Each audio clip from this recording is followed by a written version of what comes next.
I was born in Israel, and I was fortunate enough to study at the Israeli Institute of Technology. The industry was just starting with microprocessors at the level that you can build PCs. It was a world of unexplored opportunities, and I fell in love with the idea that you can change everything through lines of code.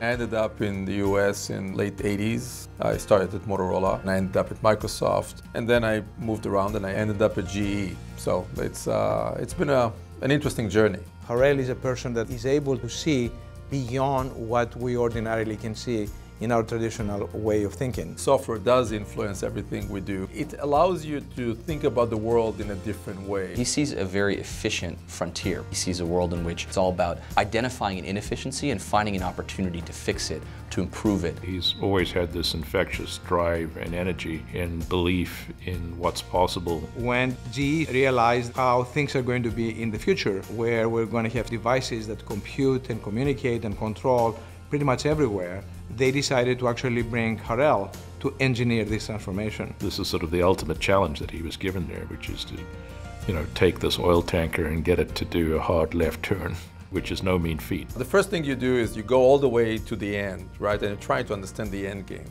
You break it down to the architecture, then you break it down to the human elements of how do you build a team that gets energized about that. He brought that cultural change that basically said, we're going to be an organization that's transparent, that's going to empower the doers. It was a pretty 180-degree turn in what we were doing before and what we were doing after he came.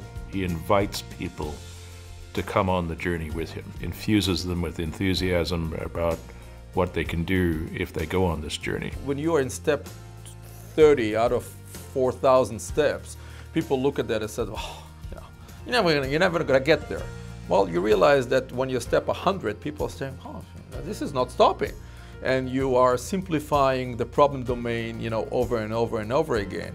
And before you know it, you turn the corner and all of a sudden, you can see 4 miles. Anyone who's worked with or met Harel is always struck by this enormous appetite and energy and drive, not only running marathons, but now wanting to run double marathons and other crazy things. Just never-ending curiosity. It's like a kid in a candy shop, but, a little bit older and in the real world. I've heard the word force of nature. He is that. Engineering is, the solution changing every day.